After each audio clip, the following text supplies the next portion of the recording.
చంద్రబాబు నాయుడు గారికి జగన్మోహన్ రెడ్డి మధ్య తేడా ఏంటి? ఆయనకేం చూస్తే చంద్రబాబు నాయుడుకు ఏంటంటే విజన్, ఒక అనుభవం అనమాట. ఆయన ఒక లెజెండా. మనం ప్రజలకు ఒక మంచి చేయాలంటే ముందు ఇప్పుడు ఇంటి యజమాని ఉన్నాడు సార్.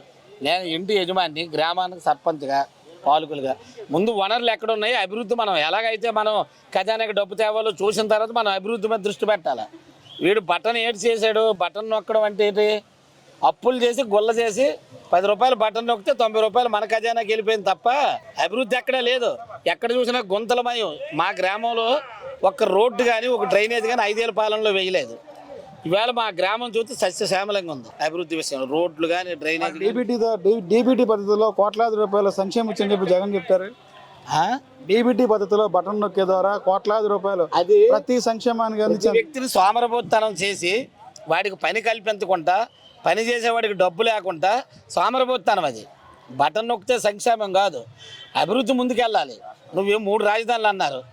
3 రాజధానుల పేరుతో ఎక్కడ ఏ రాజధానికైనా ఒక డ్రా చేసావా? 3 రాజధానులు ఏంటి? మన దేశంకి ఒక రాజధాని ఉంటుంది, రాష్ట్రానికి ఒక రాజధాని ఉంటుంది, జిల్లాకు ఒక జిల్లా పరిషత్ ఉంటుంది, మండలానికి మండల పరిషత్ ఉంటుంది, గ్రామానికి సచివాలయం ఉంటుంది. కానీ 3 ముక్కలాట ఎందుకు? నీకు సేవ లేక, సేతగాక, అభివృద్ధి చెయ్యలేక 3 రాజధానులను ప్రాంతాల వైజ్గా సిచ్చు పెట్టి మళ్ళీ అందులో ఎక్కాలని ప్లాన్ చేసావు. అది వర్కౌట్ అవ్వలేదు, అంతే తప్ప బటన్ నొక్కితే సంక్షేమం కాదు. సార్ గ్రామం ఫస్ట్ ఇప్పుడు మాకు ఎంత హ్యాపీగా ఉందంటే లా అండ్ ఆర్డర్ కంట్రోల్లోనే ఉందండి. మాకు కావాల్సింది ఫ్రీ పథకాలు అవి కాదండి, లా అండ్ ఆర్డర్. ఇప్పుడు ప్రతి వాళ్ళు కూడా ఫ్రీగా రోడ్ల మీద లా అండ్ ఆర్డర్ అండి, నిజాయితీ లా అండ్ ఆర్డర్ కంట్రోల్. అదే చెప్పండి.